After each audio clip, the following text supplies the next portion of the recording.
नमस्कार। ब्रेक के बाद खबरों में एक बार फिर से आपका स्वागत है। मैं हूं हिमलता और खबरों की शुरुआत करते हैं राजधानी रांची से। पूर्व सीएम हेमंत सोरेन की याचिका पर झारखंड हाई कोर्ट में शुक्रवार को सुनवाई हुई। जस्टिस सुजीत नारायण प्रसाद की अदालत में हेमंत सोरेन की ओर से महाधिवक्ता राजीव रंजन ने पक्ष रखा। इसके बाद ईडी ने जवाब दाखिल करने के लिए समय की मांग की। इस मामले में अगली सुनवाई 26 फरवरी को होगी। पीएमएलए स्पेशल कोर्ट के फैसले को हाई कोर्ट में चुनौती दी गई है। पीएमएलए स्पेशल कोर्ट ने हेमंत सोरेन के बजट सत्र में शामिल होने की अनुमति वाली याचिका खारिज कर दी थी। पीएमएलए स्पेशल कोर्ट द्वारा याचिका खारिज करने के बाद पूर्व CM Hemant Soren Jharkhand high court पहुंचे। जस्टिस सुजीत नारायण प्रसाद की अदालत में वर्चुअल मोड में सुनवाई में भाग लेते हुए ईडी की ओर से एएसजीआई एसवी राजू ने जवाब के लिए समय मांगा। सोमवार को सुनवाई करने का आग्रह किया। हाई कोर्ट के न्यायमूर्ति सुजीत नारायण प्रसाद की अदालत ने मामले की अगली सुनवाई सोमवार को निर्धारित की है। हाल क्या था, क्योंकि निचली अदालत ने उस हमारे आवेदन को अस्वीकृत करते हुए परमिशन नहीं ग्रांट किया था, तो उसको हम लोगों ने कल रिट फाइल करके अर्जेंट मोशन में मेंशन किया गया था। उसको आज लगवाए थे हम लोग रिट में परमिशन लेकर के, और आज उस पर सुनवाई हुआ। और कोर्ट ने सुनने के बाद उनको समय दिया है कि आप समय उसमें जवाब दीजिए, और मंडे को 10:30 बजे इसकी अगली सुनवाई की तारीख मुकर्रर है। कई अन्य केसों में इस तरह के आदेश मिले हैं, परमिशन ग्रांट हुआ है सुप्रीम कोर्ट के द्वारा, हाई कोर्ट के द्वारा। आपके डुल्लू महतो हैं, नलिन सोरेन जी का मैटर है, मधु कोड़ा और अन्य बहुत सारे, और पप्पू यादव, इस तरह के बहुत सारे मैटर्स हैं जिसमें कोर्ट ने स्पेशल केसेस में परमिशन ग्रांट किया है। तो इसीलिए चूँकि बजट सेशन है, हमारा मनी बिल है, हर दिन जो मनी बिल पर वोटिंग होता है, it's a vote of confidence on the government. इसको देखते हुए हम लोगों ने ये परमिशन मैंने परमिशन मांगा है कोर्ट से। और चूँकि बहुत छोटा सत्र है, 5 दिन का ही है, बहुत बड़ा भी नहीं है, अगले फ्राइडे को ये खत्म हो जाएगा, इसलिए हमने ये प्रेयर किया है। वहीं झारखंड हाईकोर्ट से राहुल गांधी को एक बड़ा झटका लगा है। 2018 में अमित शाह के खिलाफ टिप्पणी मामले में फैसला सुनाते हुए अदालत ने राहुल गांधी की याचिका खारिज कर दी है। राहुल गांधी ने एमपी एमएलए कोर्ट के सम्मन के खिलाफ हाई कोर्ट में याचिका दायर की थी।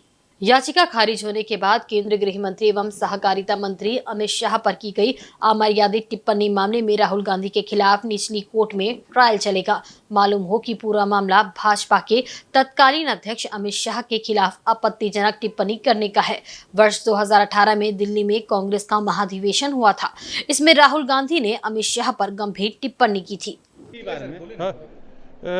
2018 में तत्कालीन कांग्रेस अध्यक्ष राहुल गांधी जी ने तत्कालीन भारतीय जनता पार्टी के राष्ट्रीय अध्यक्ष अमित शाह जी के ऊपर और भारतीय जनता पार्टी के ऊपर एक आपत्तिजनक टिप्पणी की थी। इससे आहत होकर मेरे मुवक्किल नवीन झा, जो भारतीय जनता पार्टी के युवा नेता हैं, उन्होंने शिकायतवाद विभाग न्यायालय रांची में दाखिल किया था। उसमें न्यायालय ने संज्ञान लिया, सम्मन इशू किया। उस आदेश को चुनौती देते हुए क्वॉशिंग याचिका हाईकोर्ट में दाखिल किया गया 2018 में राहुल जी की तरफ से। आज जजमेंट आ चुका है, उनकी याचिका खारिज हो चुकी है। अब ट्रायल चलेगा, सम्मन इशू होगा, उनको आना होगा। अब उनके पास 2 ऑप्शन है। अब तो जानते हैं कि अपील का ऑप्शन तो रहता ही है, वो चाहे तो अपील में सुप्रीम कोर्ट भी जा सकते हैं या ट्रायल में भाग भी ले सकते हैं। सर, उन्होंने कहा क्या था? उन्होंने ये कहा था कांग्रेस के राष्ट्रीय अधिवेशन में कि कांग्रेस में कोई हत्यारा राष्ट्रीय अध्यक्ष नहीं बन सकता, और कांग्रेस जन किसी हत्यारा को राष्ट्रीय अध्यक्ष के रूप में एक्सेप्ट नहीं कर सकते। भारतीय जनता पार्टी में हत्यारा राष्ट्रीय अध्यक्ष बन सकता है, भारतीय जनता पार्टी के लोग ही किसी हत्यारा को राष्ट्रीय अध्यक्ष के रूप में एक्सेप्ट कर सकते हैं। भारतीय जनता पार्टी झूठी पार्टी है, लोगों को दिग्भ्रमित करती है, आदि आदि बहुत सारी बातें उन्होंने कही थी, जो आज भी यूट्यूब पे अपलोड है। अब इसी से आहत होकर, और उस वक्त अमित शाह जी के ऊपर कोई भी आपराधिक मामला पूरे देश भर में लंबित नहीं था, जो भी थे उससे न्यायालय ने उनको बरी कर दिया था। ऐसे स्थिति में उनका बयान ना ही आपत्तिजनक थी बल्कि दुर्भाग्यपूर्ण भी था। इधर झारखंड विधानसभा में शोक प्रकाश लाया गया। स्पीकर, सीएम समेत कई मंत्री विधायकों ने पिछले सत्र से इस सत्र के बीच दिवंगत हुए विभूतियों को श्रद्धांजलि दी। शोक प्रकाश के बाद स्पीकर रविंद्रनाथ महतो ने सदन की कार्रवाई सोमवार सुबह 11 बजे तक के लिए स्थगित कर दी थी। विगत दिनों में दिवंगत हुए नेता, कलाकार व अन्य के लिए शोक संदेश पढ़ा गया। सदन में जमुआ के विधायक रहे चंद्रिका मेहता, बिहार के मुंगेर से लोकसभा सदस्य रहे ब्रह्मानंद मंडल, बिहार विधानसभा के पूर्व सदस्य गुणानंद झा, सरयुग मंडल, कानून जगत के भीष्म पितामह कहे जाने वाले न्यायविद फलियस नरीमन, आचार्य विद्यासागर महाराज, डॉक्टर प्रभात्रे, उस्ताद राशिद खान और अमीन सयानी समेत कई विभूतियों को श्रद्धांजलि दी गई। वहीं भारतीय जनता युवा मोर्चा ने जेएसएससी सीजीएल परीक्षा में धांधली एवं प्रश्न पत्र लीक मामले की जांच सीबीआई से कराने की मांग की है। इसे लेकर शुक्रवार को मोर्चा के प्रदेश अध्यक्ष के नेतृत्व में एक प्रतिनिधि मंडल ने राज्यपाल को एक ज्ञापन सौंपा। इस विषय पर भारतीय जनता युवा मोर्चा के प्रदेश अध्यक्ष शशांक राज ने कहा कि पेपर लीक मामला पूरी तरह से प्रश्नवाचक चिन्ह खड़ा करता है। सरकार को इस मामले पर जवाब देना चाहिए कि आखिर क्यों झारखंड कर्मचारी चयन आयोग के अध्यक्ष ने अपना इस्तीफा दिया। अब भारतीय जनता युवा मोर्चा ने इस पूरे मामले की जांच सीबीआई से कराने की मांग की है। इसे लेकर राज्यपाल को एक ज्ञापन सौंपा गया है। प्रकार से ये सरकार बनी है, जेएमएम कांग्रेस की सरकार 4.5 साल में, जिस प्रकार से युवाओं को ठगने का इन लोग लगातार प्रयास कर रहे हैं। जेएसएससी में अभी आपने देखा होगा कि पेपर लीक हुआ है, तो हम पूरे मामले की सीबीआई इंक्वायरी की मांग करते हैं और इसलिए आज हमने माननीय महामहिम राज्यपाल महोदय से मिलकर इस मामले में एक ज्ञापन सौंपा है कि जो पूरा मामला है, पूरा मामला क्वेश्चनेबल है। सरकार को इस मामले पर जवाब देनी चाहिए। आखिर क्यों जेएसएससी के अध्यक्ष ने इस समय इस्तीफा दिया है? जिस समय मामले की एसआईटी की सरकार की ओर से जांच की गई है, उस समय आखिर अध्यक्ष क्यों इस्तीफा दे रहे हैं और ऐसे ब्लैकलिस्टेड एजेंसी को इस राज्य सरकार क्यों काम दिया है जो लगातार पेपर लीक करने का काम कर रही है। इसलिए मैं मानता हूं कि इस पूरे मामले की सीबीआई इंक्वायरी होनी चाहिए और युवाओं को हक मिलना चाहिए, न्याय मिलना चाहिए। देखिए, उन्होंने आश्वासन दिया है कि इस पूरे मामले को लेकर गहन जांच करेंगे और इस पूरे मामले को लेकर वो भी आग्रह करेंगे सरकार से कि इस पूरे मामले को लेकर सीबीआई इंक्वायरी हो। पूरा मुद्दा क्या है? कि आपने देखा होगा कि हाल ही में जेएसएससी सीजीएल की जो परीक्षा हुई उसमें पेपर लीक हो गया और अभी हाल ही में जेएसएससी के अध्यक्ष नीरज सिन्हा जी ने इस्तीफा दे दिया। सरकार ने एफआईआर किया अज्ञात के खिलाफ, एसआईटी का एक डीएसपी के नेतृत्व में गठन किया जाता है। ये पूरा मामला आई वॉश है, स्टूडेंट को ठगने का प्रयास है। राज्य के युवाओं के सपने को बेचने का काम ये राज्य सरकार कर रही है। इसलिए हमारा मांग है कि हम इस मांग को सीबीआई इंक्वायरी हो इस पूरे डिमांड की। वहीं मुख्यमंत्री चंपई सोरेन के गृह क्षेत्र आदित्यपुर सरायकेला की टोल सड़क पर तैनात एम्बुलेंस विगत 6 माह से बेकार पड़ा हुआ है। इसका उपयोग नहीं होने से ये अब सफेद हाथी साबित हो रहा है। इससे लोगों में नाराजगी है। साथ ही शिकायत के बावजूद कार्रवाई नहीं होने से रोष भी व्याप्त है। इस सड़क पर आए दिन दुर्घटनाएं होती रहती है। घायलों को अस्पताल पहुंचाने के लिए एकमात्र सहारा 108 एम्बुलेंस ही है, जो कभी भी समय पर नहीं पहुंचती है। अगर कोई दुर्घटना का शिकार हो गया तो उसे स्थानीय थाना की पेट्रोलिंग गाड़ी से अस्पताल पहुंचाया जाता है। आदित्यपुर सरायकेला टोल सड़क मार्ग के रखरखाव के साथ घायलों को अस्पताल पहुंचाने की भी जिम्मेदारी जेआरडीसीएल कंपनी की है। इसके लिए जेआरडीसीएल की ओर से टोल नाका पर एक एम्बुलेंस को तैनात किया गया है, परंतु ना तो इस एम्बुलेंस में डीजल उपलब्ध रहता है और न ही इसमें ड्राइवर ही मौजूद रहता है। कहा जाए तो जेआरडीसीएल कंपनी ने सड़क दुर्घटना में घायल होने वाले लोगों को भगवान के भरोसे छोड़ दिया है, जब प्रतिवर्ष एक मोटी रकम कंपनी को सरकार द्वारा दी जाती है। कई सामाजिक संगठनों ने इन मुद्दों को लेकर जिले के वरीय पदाधिकारी को लिखित सूचना दी। इसके बावजूद भी पदाधिकारी आंखें मूंदे बैठे हैं। गृह प्रखंड, गम्हरिया प्रखंड, इस क्षेत्र में एम्बुलेंस में अगर 108 में डायल करते हैं हम, तो पहले ये कॉल लगती है रांची, उसके बाद वो किसी भी जिला हो, ब्लॉक हो, जहाँ पे हो, उसको भेजते हैं नंबर को, वहाँ के एम्बुलेंस को भेजते हैं। लेकिन आज की डेट पे एम्बुलेंस पहुँचती नहीं है, इतनी लेट हो जाती है कि उस व्यक्ति का वहीं पे देहांत हो जाता है। चल से हमने नहीं बात की थी, उन्होंने कहा इस सरकार से पेमेंट ही नहीं हो रही है। और चंपई सोरेन जी, आप इस पे ध्यान दीजिए। आपका क्षेत्र है, आपका विधानसभा है, यहाँ तक कि आपका प्रखंड है। इधर राजधानी रांची के अल्बर्टेका चौक पर चुनावी बॉन्ड के खिलाफ सीपीआईएमएल भाकपा माले द्वारा विरोध प्रदर्शन किया गया। प्रदर्शन कर रहे सीपीआईएमएल के कार्यकर्ताओं ने हाथों में बैनर लेकर चुनावी बॉन्ड के खिलाफ नारेबाजी भी की। माले कार्यकर्ता ने कहा कि चुनावी बॉन्ड घोटाले के खिलाफ अब हम सब एकजुट होकर विरोध प्रदर्शन कर रहे हैं एवं तानाशाह सरकार के खिलाफ एकजुट होकर सड़क पर उतरे हैं। इस्तीफा दो, इस्तीफा दो, इस्तीफा दो। इनकलाब जिंदाबाद जिंदाबाद जिंदाबाद। सुप्रीम कोर्ट के जो फैसले आए हैं और जिस तरह से ये सरकार पूरी तरह से अपने हर किए गए बातों पर जिसको बोलते हैं थूक कर चाटने वाली स्थिति में है, बिल्कुल आज भी हम लोग उसी चुनावी बॉन्ड के खिलाफ जो घोटाला इन्होंने किया है उसके खिलाफ हम एकजुट हुए हैं। और साथ ही में देश में जिस तरह से किसानों पे गोलियां चला रही हैं सरकार, आंदोलन के खिलाफ है सरकार जो अभी तक चुनाव जीतकर आई नहीं है, तो ये जो एक तानाशाह का रूप है, एक फांसीवादी सरकार का जो रूप है, उसके खिलाफ भी ये हम लोग सड़क पे उतरे हैं और लगातार इसके लिए आगे उतरते रहेंगे। इधर झारखंड मुक्ति मोर्चा के बोरियो विधायक लोबिन हेम्ब्रम ने पुराना विधानसभा स्थित अपने आवासीय परिसर में एक प्रेस वार्ता आयोजित की। इसमें उन्होंने बताया कि गुरुवार को हुई पार्टी कार्य समिति की बैठक में उन्होंने आदिवासियों के हित एवं सर्वांगीण विकास को लेकर प्रमुखता से अपनी बातों को रखा है। विधायक लोबिन हेम्ब्रम ने कहा कि आदिवासी हित और कानून को लेकर बैठक में चर्चा हुई है। संगठन की मजबूती को लेकर भी सभी ने अपनी अपनी राय दी है। उन्होंने पार्टी की मजबूती एवं आदिवासी हित को लेकर कोई कार्यक्रम नहीं चलाए जाने पर नाराजगी प्रकट की। कहा कि आगामी चुनाव को लेकर प्रखंड और जिला स्तर पर जितने भी पदाधिकारी नियुक्त है वह मनोनीत है, जबकि इन पदाधिकारी एवं कमेटी का गठन तर्कसंगत रूप से होना चाहिए। सही बात को बोलने से लोगों कतराए, जिम्मेवारी नहीं लिए, आज ये स्थिति पैदा हुआ है। और इसीलिए अभी हमने ठान लिया है, हमको भी कोई लोड़ी पार्टी नहीं चाहिए। अब देखा जाएगा अंजाम बाद में क्या होगा, बट अभी हम राजनीतिक लड़ाई लड़ेंगे और यहाँ के मिट्टी को बचाएंगे। जब यहाँ मिट्टी ही नहीं बचेगा तो फिर यहाँ के आदिवासी मूलवासी कहाँ से बचेंगे।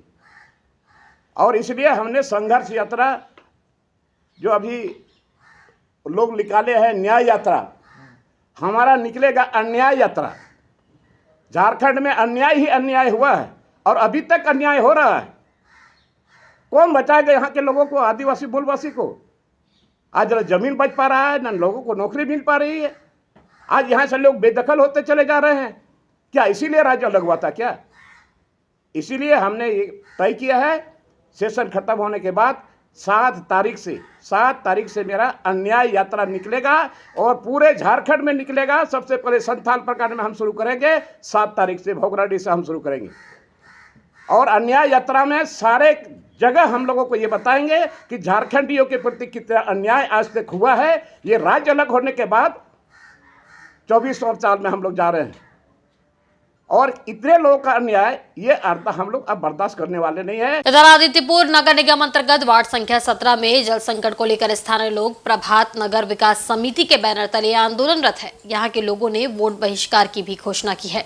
इसी क्रम में शुक्रवार को बड़ी संख्या में लोगों ने आदित्यपुर नगर निगम का घेराव किया, जहाँ आक्रोशित लोगों ने नगर निगम कर्मचारियों के साथ बदसलूकी की। ड्राई जोन में तब्दील हो रहे वार्ड संख्या 17 के लोग जल संकट दूर करने की मांग को लेकर बीते कई दिनों से आंदोलन कर रहे हैं। प्रभात नगर विकास समिति का गठन कर वोट बहिष्कार रैली निकालने के बाद शुक्रवार को पूर्व निर्धारित कार्यक्रम के तहत रामचंद्र पासवान एवं सानू सिंह के नेतृत्व में लोगों ने नगर निगम का घेराव और प्रदर्शन किया। आक्रोशित जनसमूह को निगम प्रशासन द्वारा कार्यालय के बाहर ही गेट बंद कर रोक दिया गया, जिससे मौजूद लोग उग्र हो गए और नगर निगम के खिलाफ जमकर नारेबाजी की। गेट पर रोके जाने से नाराज कुछ युवक निगम के कर्मचारियों से उलझ गए और बदसलूकी की। नगर निगम प्रशासक और सहायक प्रशासक की गैर मौजूदगी में विरोध प्रदर्शन जारी रहा। बाद में निगम के अधिकारियों से वार्ता हुई, जिसमें प्रशासक द्वारा मंगलवार को दोबारा वार्ता के लिए प्रतिनिधिमंडल को आमंत्रित किया गया है।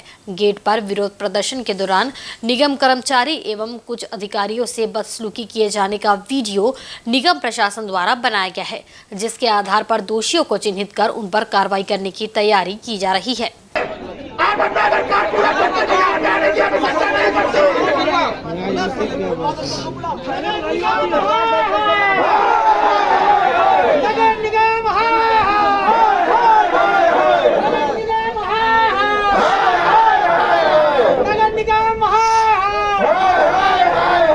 वहीं मूलभूत सुविधाओं की मांग को लेकर गुरुवार को सैकड़ों ग्रामीणों ने मनोहरपुर प्रखंड कार्यालय का घेराव किया। विभिन्न ग्राम सभाओं के संयुक्त बैनर तले प्रखंड मुख्यालय के समक्ष लोगों ने धरना प्रदर्शन किया।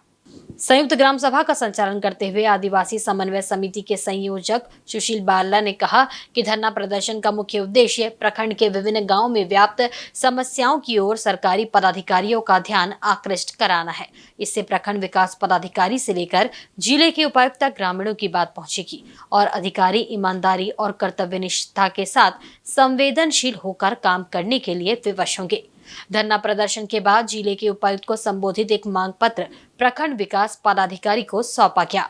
इसी क्रम में सुशील बारला ने प्रखंड विकास पदाधिकारी को अबो आवास के लाभुकों के चयन में गड़बड़ी को दूर करने की मांग की। उन्होंने कहा कि संविधान प्रदत्त पारंपरिक ग्राम सभा के द्वारा ही अबो आवास के लिए सूची तैयार किया जाना चाहिए था। वहीं कुशल एजुकेशनल फाउंडेशन द्वारा 25 फरवरी को पश्चिम बंगाल के पुरुलिया जिले के अयोध्या हिल में मैराथन फॉर ट्राइबल्स का वृहद आयोजन किया जा रहा है। इस दौड़ में ग्रामीण क्षेत्र के 1000 से अधिक युवा भाग लेंगे। इसमें देश भर की कई प्रख्यात जनजातीय विभूतियां शामिल होंगी। कार्यक्रम को लेकर जमशेदपुर के चैम्बर भवन में कौशल एजुकेशन फाउंडेशन के द्वारा संवाददाता सम्मेलन का आयोजन किया गया। इस संबंध में जानकारी देते हुए फाउंडेशन के निदेशक नरेश अग्रवाल ने बताया कि 25 फरवरी की अहले सुबह दौड़ की शुरुआत होगी। इसमें विभिन्न कैटेगरी में 5, 10 और 21 किलोमीटर की मैराथन दौड़ रखी गई है, जिसमें 1000 से अधिक ग्रामीण युवा भाग लेंगे। इसके उद्घाटन में पश्चिम बंगाल के कई मंत्री एवं विधायक के अलावा पूरे देश के 15 से अधिक पद्मश्री पुरस्कार से सम्मानित गणमान्य लोग शामिल होंगे। इसके जरिए युवाओं की प्रतिभा को अंतर्राष्ट्रीय स्तर तक पहुंचाने का प्रयास होगा। इस दौरान छोटे बच्चों के लिए फन दौड़ आयोजित की जाएगी। मौके पर फाउंडेशन के निदेशक नरेश अग्रवाल, व्यवसायिक अशोक चौधरी, अशोक भालूटिया, अशोक गोयल सहित चैम्बर के कई अधिकारी मौजूद थे। कुशल एजुकेशनल फाउंडेशन हम अपने जंगलमहल एरिया में भाइयों बहनों के लिए एक मैराथन का आयोजित किया है 25 फरवरी को और 1200 से ऊपर हमारे रजिस्ट्रेशन हो चुके हैं एवं जंगलमहल एरिया में सभी भाइयों बहनों को काफ़ी उत्साहित है। और हमारा मैराथन करने का उद्देश्य है कि हम जो भी अच्छे भाई बहन इसमें अगर काम करते हैं तो हम उन्हें फर्दर ट्रेनिंग देके एशियन गेम्स या ओलंपिक्स गेम्स में भेज सकें। और बाकी आप जानते हैं कुशलपल्ली एक हमारा बहुत बड़ा टूरिज़्म डेस्टिनेशन बन गया इस जंगलमहल एरिया के लिए और वहाँ भी हमारे 200-250 आदिवासी एवं इलाके के लोग अपने रोजी रोजगार करते हैं। एवं हमारे उसके साथ साथ हमने कुछ जो भी पद्मश्री या पद्म विभूषित अवार्डीज़ हैं हमारे ट्राइबल भाई बहन के भीतर, हमने उनको भी सम्मानित करने के लिए 25 तारीख को बुलाया है। और हमारे करीब 30 ट्राइबल भाई बहन जिनको पद्मश्री या पद्म विभूषण अवार्ड से नवाजित किया गया, उन्होंने हामी भी भरी है। और हमारे इस प्रोग्राम में माननीय चीफ जस्टिस त्रिपुरा। और आज के बुलेटिन में बस इतना ही। कल फिर हाजिर होंगे कुछ नई खबरों के साथ। तब तक देखते रहे इनसाइड झारखंड न्यूज। नमस्कार।